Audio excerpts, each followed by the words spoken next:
예, 고2 문학 수업입니다. 자, 오늘 헤네메드 교과서, 헤네메드 출판사를 다룹니다. 자, 자습서 준비하고 258쪽에 고전소설 김시습의 이생 규장전이 나와 있어요. 258쪽 준비합니다.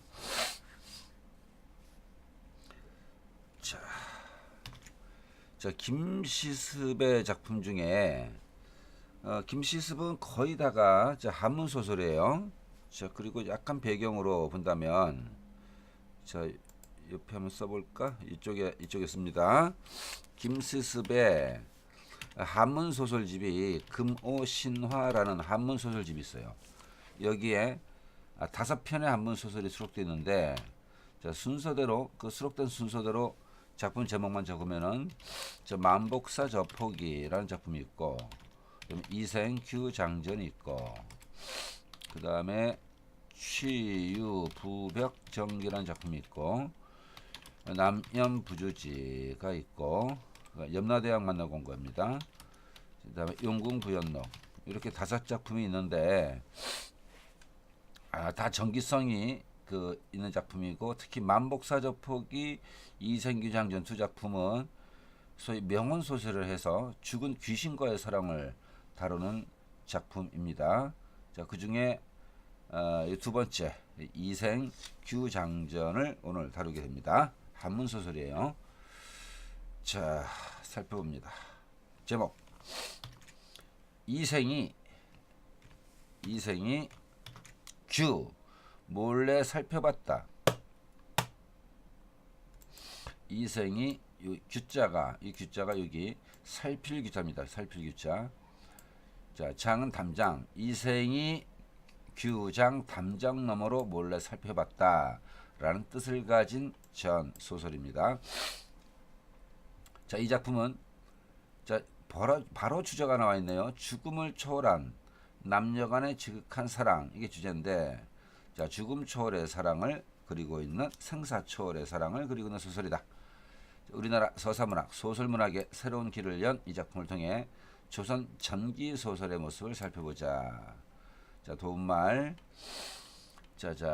뭐 시시하네요. 넘어갑니다. 앞부분 줄거리 바로 갑니다. 자, 송도, 고려의 수도 개성이죠. 자, 송도의 국학의 이 학교에 다니는 총각 이생은 공부하는 학생입니다.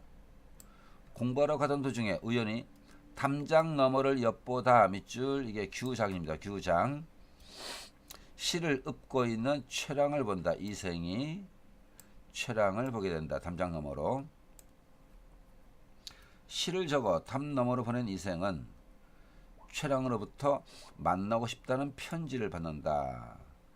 이 청춘 남녀 둘이 자유연애가 시작됐어요.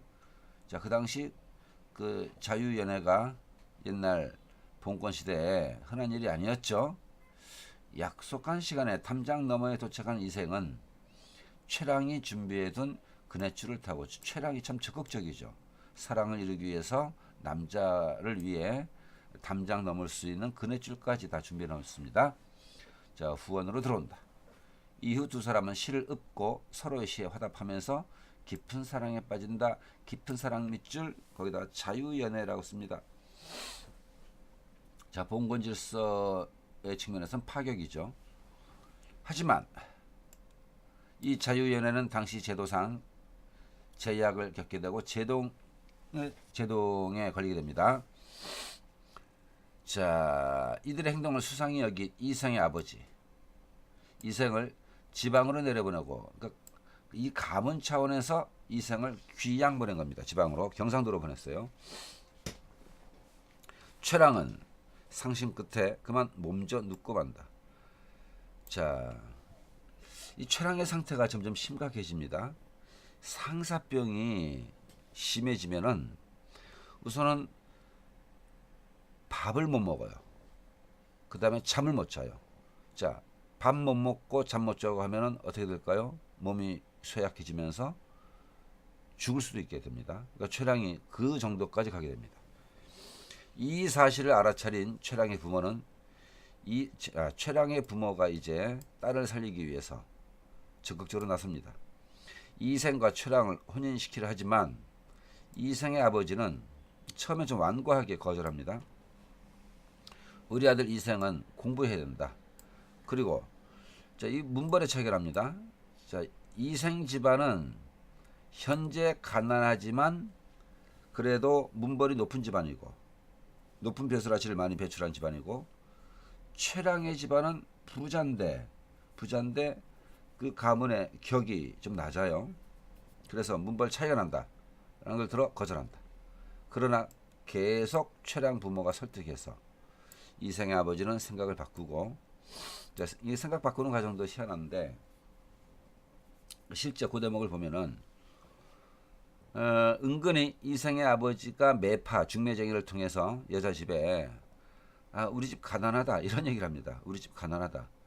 자, 그 메시지를 보고는 최랑의 엄마가 또 매파를 통해서 혼수는 우리가 다 준비할 테니 그쪽 집은 그 아드님만 준비하시면 됩니다 해서 여자 집이 모든 혼수를 다 준비하게 됩니다. 자, 뭐 그래요. 자, 이생의 아버지 그렇게 생각을 바꾸고 이생과 최랑의 사랑을 확인한 뒤, 자, 둘을 혼인 밑줄. 이거는 자, 전통 질서에 그 부합하는 그 결혼을 한 거죠. 해서 이 줄거리를 요약하면은 자유연애를 하다가 부모의 반대에 부딪혀, 이제 부모의 반대라는 게 곧 봉건 질서의 반대죠. 그 후에 다시 봉건 질서를 받아들이면서 두 집안의 집안끼리의 약속에 의해 둘은 혼인을 하게 됩니다. 그러니까 봉건 질서에 어긋나는 짓을 했다가 다시 봉건 질서에 맞는 방식을 택하여 결혼을 하게 됩니다. 자, 이제 본문 내용을 봅니다. 그들은 부부가 된 이후에 서로 사랑하면서 공경하여 마치 귀한 손님처럼 대하니 함부로 대하지 않았다는 얘기죠. 자, 비록 양홍과 맹광 아주 금슬 좋은 중국의 부부입니다. 포선과 헌석은 마찬가지입니다. 자, 중국의 금슬 좋은 이런 부부라도 이 이생과 최랑 이들의 절개와 의리를 따를 수 없었다. 이들보다 더 부부간의 금슬이 좋았다는 얘기. 이생이 이듬해 문과에 급제하여 높은 벼슬에 오르자 그의 이름이 조정에 알려졌다. 출세했습니다. 입신양명했습니다. 자, 그런데 이 부부가 아름다운 사랑을 이루어 나가는데 이 외부 세계, 이 사회 환경으로부터 가혹한 시련이 가해집니다. 바로 신축년에 홍건적이 난을 일으킵니다. 홍건적의 난이라는 게 외부 세계로부터 다가오는 횡포인 거죠. 세계의 횡포. 홍건적이 서울을 점거하자 임금은 복주, 안동 지방으로 피난 갔다. 적들은 집을 불태워 없애버렸으며 사람을 죽이고 가축을 잡아먹었다.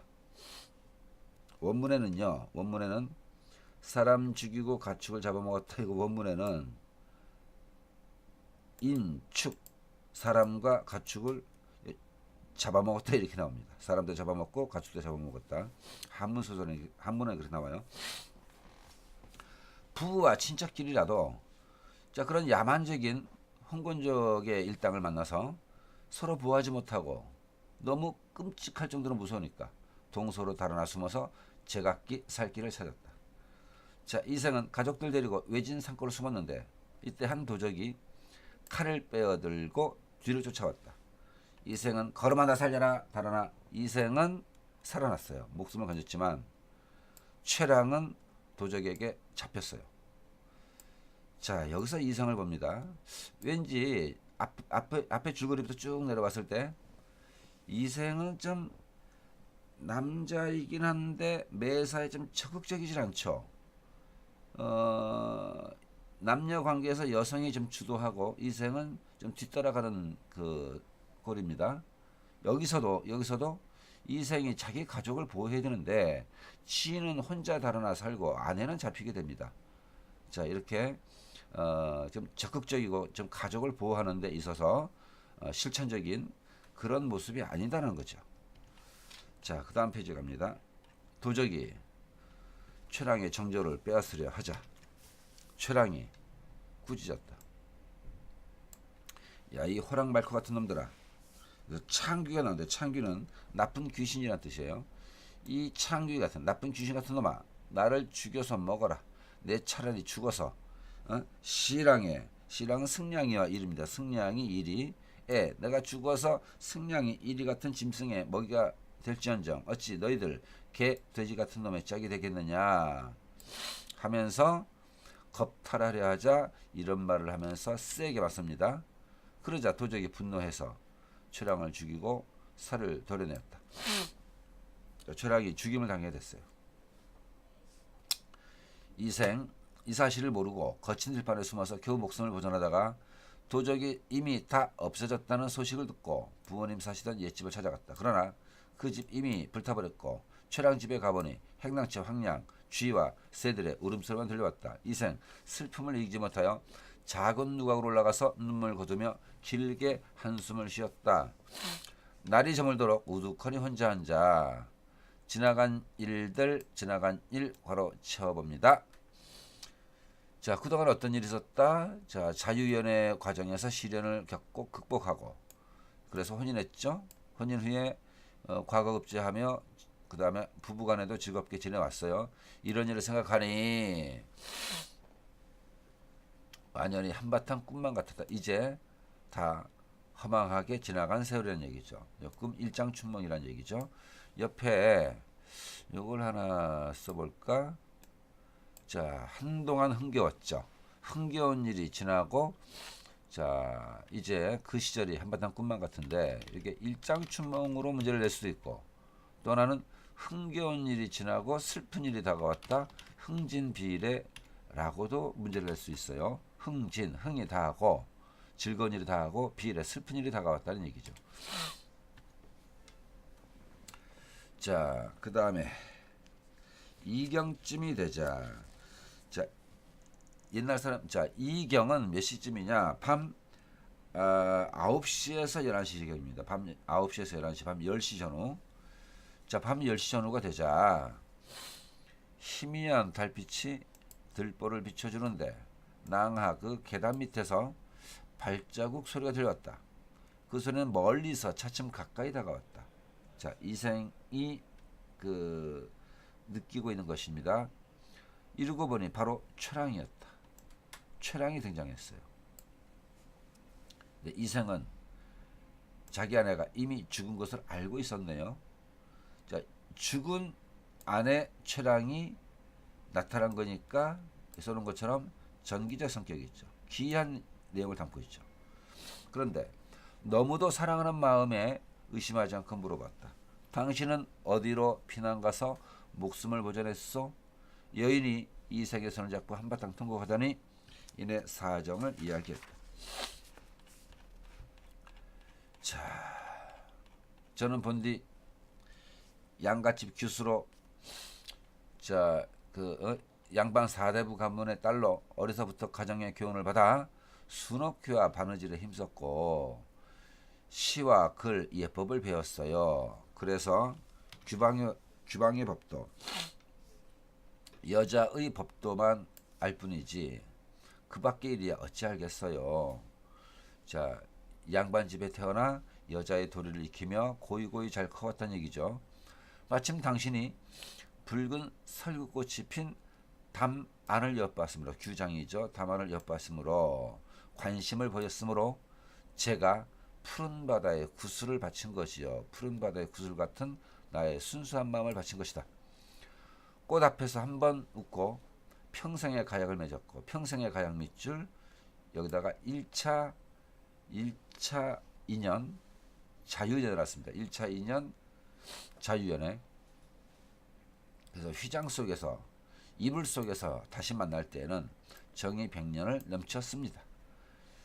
여기까지고 말하고 보니 슬프고 부끄러워 견딜 수가 없군요. 장차 100년을 함께하자 100년 함께하자 밑줄 2차 인연 정식 결혼입니다. 자, 100년 해로 하자고 정식 혼인을 했는데 뜻밖의 불행 횡액을 만나 홍건적인 날을 만나 구렁에 넘어질 줄이야. 자, 이렇게 불행한 상황에 빠질 줄이야. 구렁에 넘어지다 죽었다는 얘기죠. 죽을 줄이야. 어찌 알았겠습니까? 근데 이것을 나는 죽은 몸이라는 것을 직접적으로 표현하지는 않고 있죠. 늑대 같은 놈들에게 끝까지 정조를 잃지 않았지만 제 몸은 진흙탕에서 찢겨졌답니다. 잔혹하게 살해졌다는 것을 우회적으로 돌려 표현한 것이죠. 천성, 하늘이 만든 것, 운명이 저절로 그렇게 된 것이지 인정으로야 사람 마음으로 어찌 그럴 수 있었겠습니까? 저는 당신과 외딴 산골에서 헤어진 뒤에 짝이른 새가 되었었지요. 집도 없어지고 부모님도 돌아가셨으니 피곤한 혼백은 의지할 곳도 없는 게 한스럽답니다. 절의 절개와 의리는 중요하고 목숨은 가벼우니 그러니 목숨을 버렸다는 얘기죠. 절개 지키기 위해서. 쇠절한 몸뚱일망정 치욕을 면한 것, 그놈들에게 겁탈당하는 것을 면한 것을 다양스럽게 얘기했죠. 그러나 마디마디 끊어진 제 마음을 그 누가 불쌍하게 얘기해 주겠어요. 한갓 애끓는 썩은 창자에만 맺혀 있을 뿐이죠. 제 해골은 들판에 내던져졌고 이제 자신의 죽은 후의 상태를 얘기하는 겁니다. 간과 슬개는 분해되어 땅바닥에 널렸으니 가만히 자 옛날의 즐거움을 생각해 보면 옛날에 즐거웠는데 오늘의 슬픔을 위해 있었던 것 같군요. 참 허무해지는 거죠. 옛날에 한때 즐거웠지만 이 즐거움이 곧 오늘의 슬픔으로 이어졌다는 얘기죠. 즐거운 일이 다하고 슬픈 일이 다가왔다. 여기서 났죠. 흥진비례를 생각하는 거죠. 이제 봄바람이 깊은 골짜기에 불어오기에 저도 이승으로 죽은인데 이승으로 돌아왔지요. 복례산 12년의 약속이 얽혀있고 3세의 향이 향기로우니 원래 3세는 전세, 해세, 전세, 현세, 내세, 즉 전생 때 이승에 그 다음에 내세 그 세 가지를 다 합친 게 3세입니다. 3세의 향이 향기로우니 오랫동안 뵙지 못한 정을 이제 되살려 옛날의 맹세 결혼할 때 한평생 함께 살자 이 맹세를 저버리지 않겠어요. 저는 비록 죽은 몸이지만 이승에 와서 당신과의 인연을 계속 이어가고 싶다는 것입니다.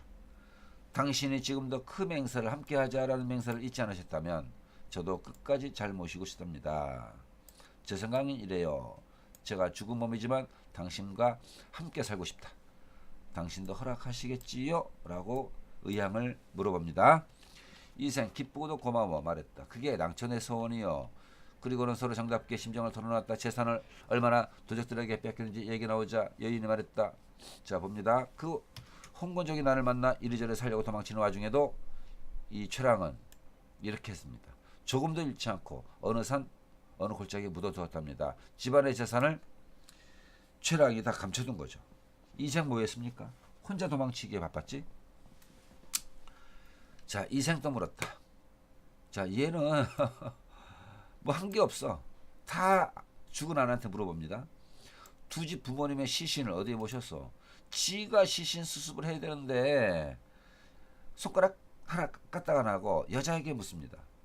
어느 곳에다 우선 두었지요. 이러느라고 여자가 도망가지 못해 잡혀 죽은 거잖아. 재산 파묻어두고 부모님 돌아가신 거 보고 시신을 또 묻고 이러느라고 도망갈 시간을 놓쳐서 잡힌 거죠. 자, 이게 정겨운 이야기인지 모르겠지만 이 이야기를 끝난 뒤 잠자리를 같이 했는데 지극한 즐거움이 부부간의 즐거움이 예전과 같았다. 자, 여기서 살아있는 이생과 죽은 최랑이 재회를 하게 됐다는 얘기입니다. 이튿날 여인이 이생과 함께 재물 묻어둔 곳을 찾아갔는데 과연 금과 은 몇 덩어리가 있고 재물도 약간 있었다. 그들은 두 집 부모의 시신을 거두고 금과 재물을 팔아 각각 오간산 기슭에 합정했다. 나무 세우고 제사를 드려 예절을 모두 다 마쳤다. 자 해서 자 여인의 그 노고의 바탕을 두고 이 부부가 부모를 생각하는 효를 실천한 겁니다. 그 뒤에 이생도 또한 벼슬을 구하지 않고 최랑과 함께 살게 됐다. 자, 장원급제했던 인물인데 벼슬절이 안 나갔어요. 자기 아내가 좋아서 함께 살았습니다. 목숨을 구하려고 달아났던 종들도 또한 스스로 돌아왔다. 이생은 이때부터 인간 세상의 모든 일을 다 잊어버렸으며 세상과 담을 쌌어요.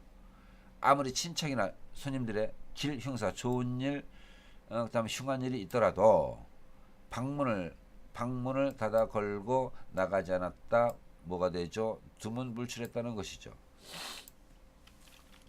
문 걸어 잠그고 두문 나가지 않았다. 불출.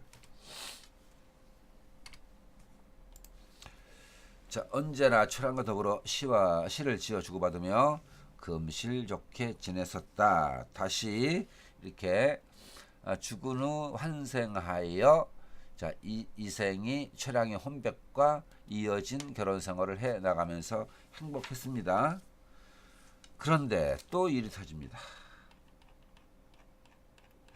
이제 뭐 특별한 외부적인 일이 아니라 자, 이어진 사랑이라는 게 생사를 초월한 거지만 이게 사실은 있을 수 없는 일이잖아. 그래서 이렇게 내용이 이어집니다. 그럭저럭 몇 년이 지난 어느 날 죽은 혼백과의 그 이어진 결혼 생활이 몇 년간 계속됐어요. 어느 날 저녁에 이제 새로운 사건이 전개될 것입니다. 여인이 이생에게 말했다. 3번이나 가약을 맺었지만 자 1차 가약은 1차 아름다운 약속은 서로 간의 자유연애죠. 그 다음에 2차 두 번째 약속은 정식 부부의 인연을 맺은 거죠.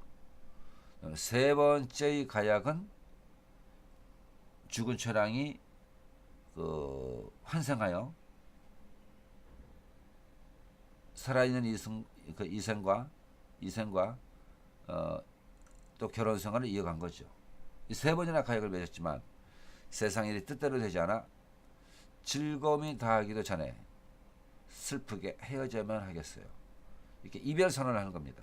슬프지만 헤어져야만 하겠다. 이별 선언. 여인이 목매어 울자 이생이 놀라면서 물었다. 그게 무슨 말이요? 여인이 답하기를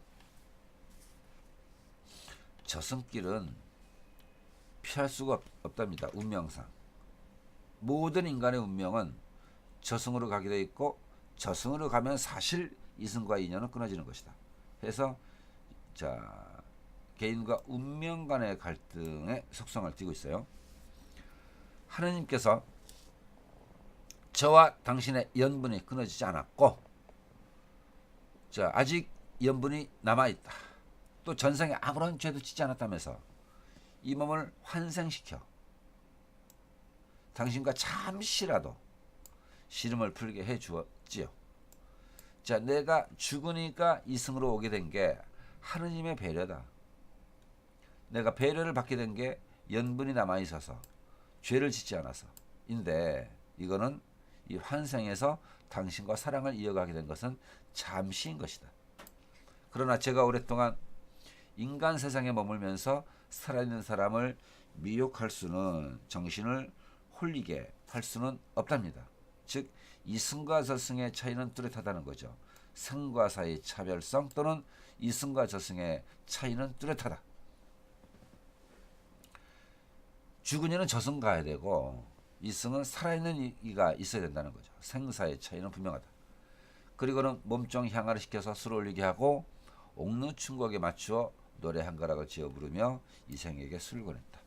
이제 소설 즉 산문 속에 삽입된 시, 산문 속에 운문이 나옵니다. 칼과 창이 어우러져 싸움이 가득한 판에 이건 홍건적의 난과 관련되겠죠. 옥 부서지고 꽃 떨어지니 원앙도 짝을 잃었네. 이 원앙이 부부를 뜻하는 거죠. 부부를 뜻하는 객관적 상관물입니다. 흩어진 뼈 내가 죽었어요. 그 누가 묻어주랴. 피에 젖어 떠도는 혼이 하소연할 것도 없었네. 무산의 선녀가 고당에 한번 내려온 뒤에 여기 무산의 선녀가 왜 언급되냐면 자. 무산의 선녀는 살아있는 그 이승의 존재가 아닙니다. 그런데 회양이라는 남장나를 좋아했어요. 회왕, 중국의 회왕, 초나라 회왕. 자, 이승사람이 아닌 선녀와 이승사람 회왕이 사랑을 나누었는데, 자, 이 점에서 무산의 선녀는 누구랑 비슷하다? 최랑과 비슷한 거죠. 최랑과 비슷해. 자, 무산의 선녀가 회왕을 만나러 고당에 한번 내려온 뒤에, 즉 그 이승 사람이 아닌 존재가 이승 사람과 사랑을 나눴다는 얘기죠. 그 뒤에 깨어진 거울이 거듭 갈라지니, 자, 무산의 선녀도 회왕과 늘 함께 있지 못하고 밤에 잠시 와서 사랑을 나누고 아침 동틀 무렵에는 사라져야 됩니다. 잠시 만나고 나서 또 이별이 있는 것이죠. 깨어진 거울이 거듭 갈라지니 이별하는 순간 마음이 더욱 쓰라래라 해서, 자, 대응관계 무산의 선녀가 누구랑 대응된다? 최랑과 대응된다는 겁니다. 자, 이승사람이 아닌 존재로 이승사람과 사랑을 나누었던 여인입니다. 자, 이제 한번 작별하면 이제는 영원한 이별이죠. 이승과 저승으로 완전히 갈라지는 것이니까 둘이 서로 아득해질 테니, 하늘 저승세계와 인간 세상 이승 사이에 이제 소식마저 막히리라, 이제 완전한 단절이 이루어질 것이다 라는 것으로 슬픔이 극대화된 그런 정서를 보이고 있어요. 노래 한마디 부를 때마다 눈물이 자꾸 내려 거의 곡절을 이루지 못했다. 이생 또한 슬픔을 걷잡지 못하며 말했다. 근데 차라리 당신과 함께 구천 저승으로 갈지언정 함께 가자. 함께 저승 가자. 어찌 무리하게 홀로 여성을 보전하겠소. 당신 없이 나 혼자 못 살겠다. 함께 저승 가자. 지난번 난리 겪고 난 뒤에 친척 가정들이 저마다 흩어져, 자, 그 다음에 돌아가신 부모님의 시신이 들판에 내버려져 있었는데, 당신이 아니었다면 그 누가 장사를 지내드렸겠소. 당신은 효를 실천한 대단한 여인이다. 옛 말씀에 어버이 살아계실 때 예로서 섬기고 돌아가신 뒤에는 예로서 장사 지내라 하셨는데, 즉 자식으로서 부모님을 향한 도리를 다하라 라고 하셨는데, 이런 일을 부모님 섬기는 효를 모두 당신이 감당해 주었어. 자, 이상한 일이 없죠. 최랑이 다 했습니다. 당신은 정말 천상이 효성스럽고 인정이 두터운 사람이요. 나는 당신에게 고맙기 그지없고, 자, 그 부끄러움을 견디지 못하겠어. 이 이생이 얘기하는 부끄러움의 정체는 좀 좁혀본다면은 홍건적인 한때 여자는 죽고 지 혼자 살아남은 것이 되겠죠. 당신도 인간 세상에 더 오래 머물다가, 자, 이생은 최랑이 너무너무 고마운 거예요. 그래서 저 위에 구천으로 함께 가자, 함께 저승으로 가자는 얘기를 하고, 또 여기서 함께 더 오래 살다가 100년 뒤에 나와 함께 티끌이 되었으면 좋겠구려. 함께 더 오래 살다가 함께 죽자는 말을 하는 겁니다. 자, 여인이 말을 하기를, 철부지 같은 소리 하지 마라. 당신 너무 이렇게 모르는 게 너무 많다. 봅니다. 당신의 목숨은 아직 이승에 남아있지만 저는 이미 귀신의 명부는 장부입니다. 귀신의 그 명단에 이름이 실려 있답니다. 즉 놓여있는 월드 계가 다르다는 얘기죠. 당신은 이승계에 있고 나는 저승계에 있다는 거야. 그래서 더 오래 볼 수가 없죠. 제가 굳이 인간 세상을 그리하여 미련을 가진다면 이 이승에 더 오래 머물러야지 하는 순간, 이승에 머물며 당신과 좀 더 오래 살아야지, 이런 식의 생각을 가진다면 이거는 명부의 법들, 이 명부는 저승입니다. 이 봅니다. 앞에 있는 명부는 명단, 장부란 뜻이고, 이 명부는 저승의 법도를 어기게 되니, 그렇게 되면 저승법도를 어기게 되면 저에게만 죄가 미치는 것이 아니라 당신에게도 또한 누가 미치게 된답니다. 이거는 내가 할 수 없어요. 내가 벌 받는 건 괜찮은데 당신의 앞날에도 안 좋게 될 것입니다. 그러니 이승에 머물 수 없다. 저의 유골이 어느 곳에 흩어져 있으니 만약 은혜를 베풀어 주시려면 저의 흩어진 유골이 비바람을 맞지 않게 해주세요.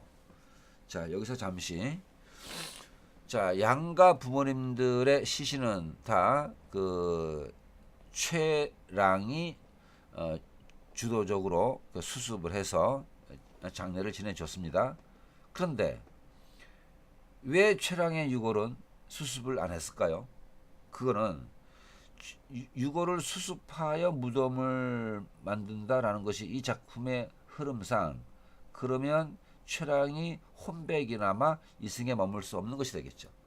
그죠? 그래서 이거는 뭐 정성이 부족해서 이것이 아니라 이 작품의 좀 소설적인 하나의 스토리 구성상의 장치가 되는 거죠. 유골을 수습한다? 그러면 이승 사람이 아닌 게 분명하고 혼백조차 머물 수 없으니까 안 될 것이다. 자, 이제 최랑의 혼백이 저승으로 완전히 간 후에는 유골을 수습해도 되는 거겠죠. 자, 그렇게 연결 지어볼 수 있어요. 두 사람은 서로 바라보며 눈물만 줄줄 흘렸다. 낭군님 부디 안녕히 계십시오. 말이 끝나자 차츰 사라지더니 마침내 자취가 없어졌다. 이게 전기성이죠. 기이한 내용, 전기적이다. 전기성이 있다. 이생 유골을 거두어 부모님의 무덤 곁에다 장사를 지내주었다.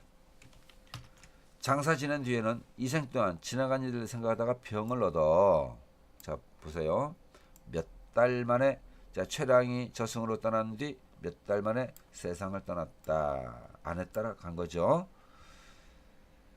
자, 여기까지가 실은 스토리의 마지막입니다. 그리고 뒤에 나오는 것, 이 이야기 들은 사람들마다 가슴 아파 탄식하며 그들의 아름다운 절개를 사모하지 않는 사람이 없었다. 이거는 일종의 후일담 같은 거죠. 후일담.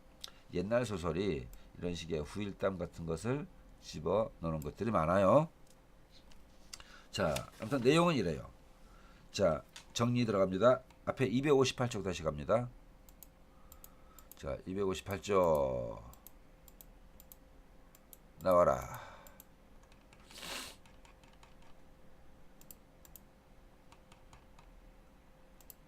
자, 258쪽.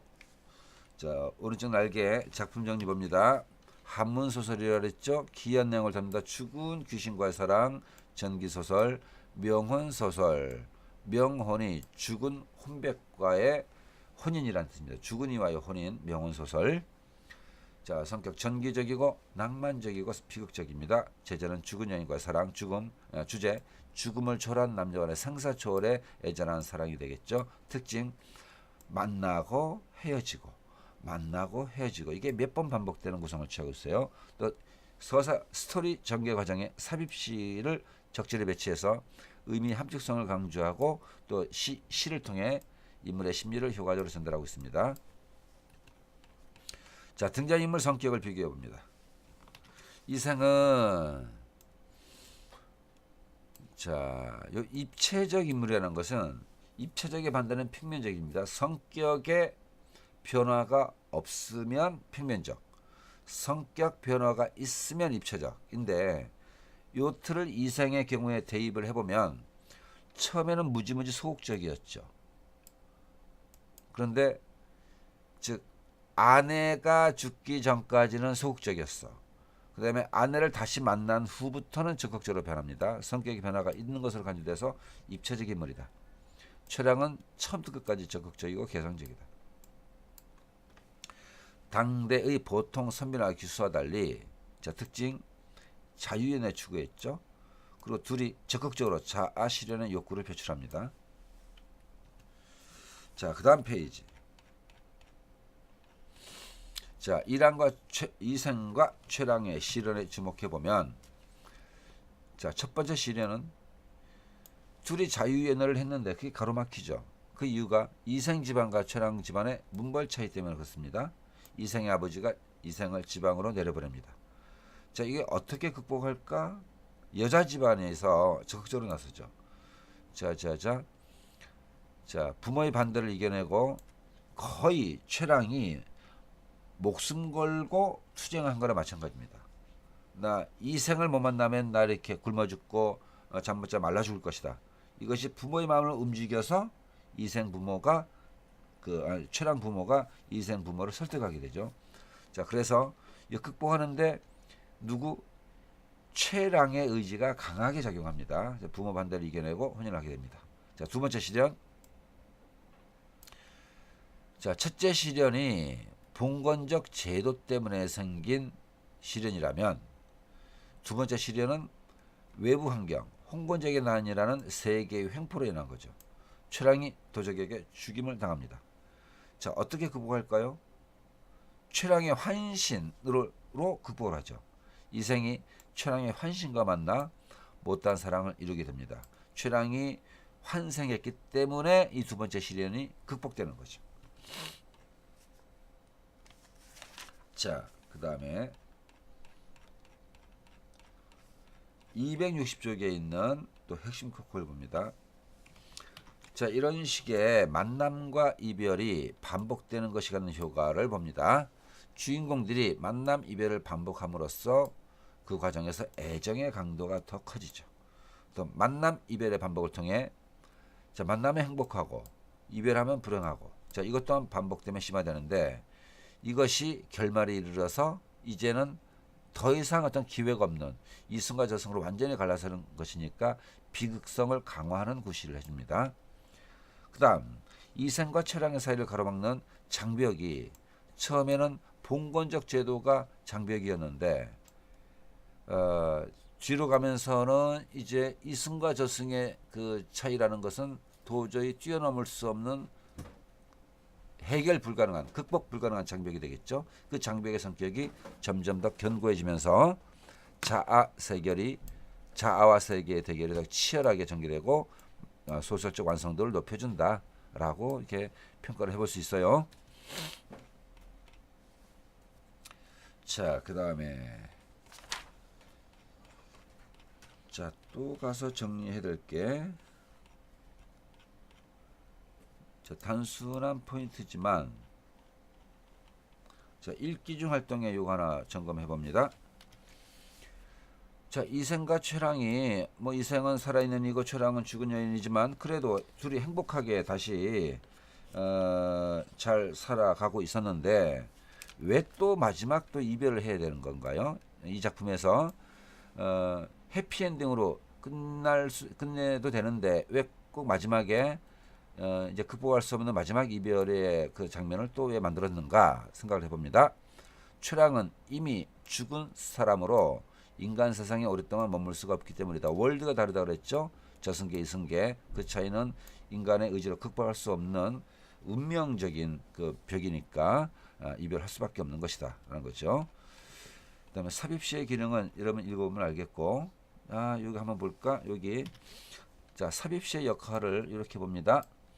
자, 초기 소설에 이게 삽입시가 많이들 사용됐는데 자, 그것이 갖는 기능과 효과는 자, 등장인물의 심리가 이렇게 삽입시를 통해서 간접적으로 묘사되고 또 주제가 강조되는 그런 기능이 있겠죠. 근데 또 자, 비판적으로 보면은 자, 소설 속에 산문 속에 시가 도입돼서 꾸려지는 게 특히 한문 소설류에서 초기 소설에서 보이는 일정한 한계로 지적되기도 한다라는 평이 또 있습니다.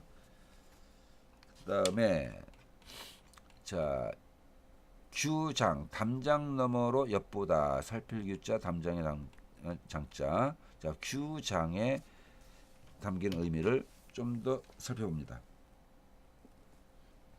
자, 규장은 살필규 담장장 담장 너머로 엿보다 라는 뜻인데 이 담은 이 작품 내적 관점에서는 서로 관심을 갖게 된 남녀가 자유연애를 하고 싶은데 그것을 가로막는 게 담장이죠. 그 이생과 최랑 사이를 가로막는 미추칩니다. 당대의 유교적 사회 질서라고 볼 수 있는 것이죠. 그 다음에 좀 더 의미를 보태보면은 문벌은 그 가문의 문벌은 좋지만 가난했던 게 이생의 아버지죠. 이생의 아버지가 혼인을 반대했던 이유인 요도 밑줄 경제적 그 다음에 문벌의 차이 신분적 차이가 되겠고 이게 작품 내적인 스토리상 그렇습니다. 그 다음에 작품 외적 관점 그렇습니다. 여기서는 어쨌든 이 담장이라는 게 하나의 벽이니까 작품 외적 관점에서 특히 작가 김시습의 측면에서는 사회 질서에 소속될 수 없게 한 김시습이 지녔던 새로운 진보적인 사상적 또는 세계관적 장벽, 김시습의 사상, 세계관, 가치관과 그 당시 조선 사회의 가치관이 서로 충돌된 거죠. 자, 그로 인해 겪는 장벽이라고 볼 수 있겠다라는 겁니다. 자, 그다음에 자, 요거 중요한 겁니다. 자, 이생과 최랑이 계속 만나고 헤어지고 시련을 3번이나 겪게 되는데 마지막 3번째 시련에 대해서 봅니다. 최랑이 이제 주군이들이 가는 세계 저승세계로 가게 됩니다. 저승길을 오르는데 자, 이게 이생과 최랑의 마지막 이별이요. 그 다음에 덩달아 이생도 몇 달 만에 같이 따라 죽게 되죠. 자, 이런 결말 처리에 담긴 의미를 봅니다. 이생과 최랑의 사랑이 자, 집안의 반대도 그 최랑의 목숨을 건 그 상사병에 걸린 투쟁으로 이겨내고 그래서 정식 혼인을 하게 되고 그 다음에 홍보적인 난이라는 세계의 횡포도 최랑이 비록 죽었지만 혼배에게 살아나는 방식으로 극복을 했는데 마지막에 주군이는 저승 가야 된다. 이승에는 살아있는 자만 남아야 된다라는 이승과 저승의 그 차이, 이거는 극복할 수 없게 된 것인데, 자, 정리해 봅니다. 결말 처리. 이생과 최랑의 사랑이 결국 세계의 횡포 앞에서 또는 그 운명 앞에서 비극적 파탄을 맞게 된 것을 강조한다. 특히 이생이 최랑을 그리워하다가 마지막에 이생이 최랑 죽은 후에 그리워하다가 병을 얻어 죽게 되죠. 그리고 나서 세상 사람들 또한 이들의 사연에 탄식했다고 돼 있어요. 그 후일담에. 그래서 세상 사람들이 뭐다 이런 식의 주군이와의 사랑이라는 좀 기이한 이야기지만 이들이 보였던 그 애정 성취 욕구를 자 밑줄칩니다. 세상 사람들이 이들 간에 오고 간 애정 성취 욕구를 긍정하는 누가? 세상 사람들이 그런 태도를 엿볼 수 있다. 그것이 이 소설의 마지막 후일담 속에 표현되어 있습니다. 자, 그러면 대략적으로 점검할 거는 점검이 됐고 학습활동의 일부 문제, 학습활동에서 1번 문제만 좀 확인해 봅니다. 1번, 그 다음에 2번 정도 볼까요?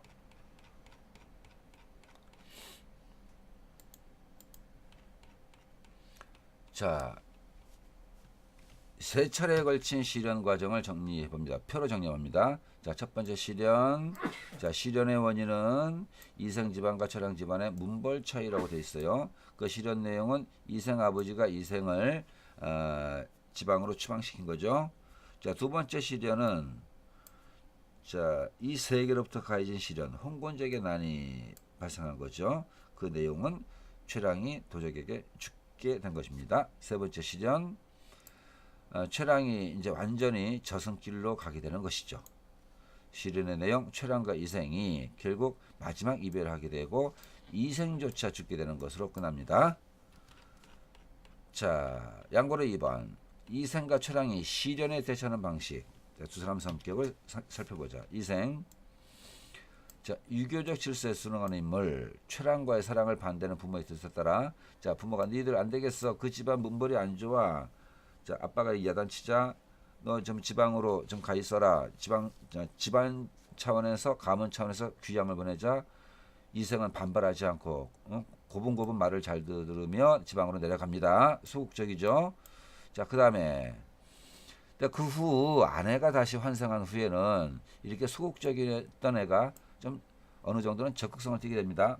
삶과 죽음의 경계를 넘어서서 아내를 지고지순하게 사랑하는 진실된 인물이다. 자, 벼슬자리 안 나가고 아내와만 시를 주고받으며 사랑의 나날을 보내게 됩니다. 그 다음에 최랑. 이생과의 사랑을 이루기 위해 자, 시종일관 능동적이고 적극적이다.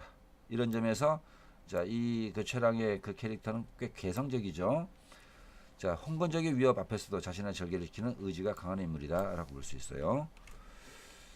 하나를 더 볼까요? 자, 삽입시 최랑이 부른 노래 삽입시의 역할을 봅니다. 자, 최랑의 감정 상태를 더욱 절실하게 드러내주면서 작품의 비극적 분위기를 고조시킵니다. 자, 또한 사건 전개 방향. 자, 그러니까 최랑이 이제 완전히 이승에서 벗어날 것이다라는 그 사건 전개 방향도 암시하고, 자, 그 남녀 간의 애절한 사랑이라는 작품의 주제를 집약적으로 드러내기도 합니다.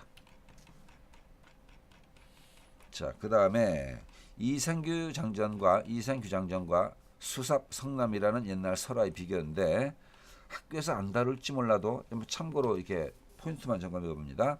이생규장전과 설화의 공통점을 찾아보자. 부모의 반대로 현실의 사랑이 좌절됐다. 죽은 사람의 환신과 살아있는 사람이 사랑을 나눈다, 이런 거고, 그 다음에 설화에 비해 이생규장전이 더 소설적인 특성을 잘 갖추고 있는 이유가 뭔가 살펴봅니다. 이생규장전은 이 설화에 비해 인물의 성격이 한층 더 입체적 개성적이며 사건 역시 소설적 필연성을 훨씬 더 잘 갖추고 있다. 배경도 송도 개성으로 구체화되어 있다. 또한 이생규장전의 주인공 최랑과 이생은 사랑이라는 욕망을 실천하기 위해 봉건적 질서라든가 전쟁 이런 등의 현실적 고난에 맞서 세계와 대립하고 저항한다. 이 과정에서 소설의 갈등 구조가 잘 드러난다. 이런 측면에서 설화보다는 소설 특성을 더 잘 갖추고 있다는 얘기입니다. 자, 오늘 여기까지 정리합니다. 자, 수고도 많았어요. 다음 수업 때 또 보도록 합니다.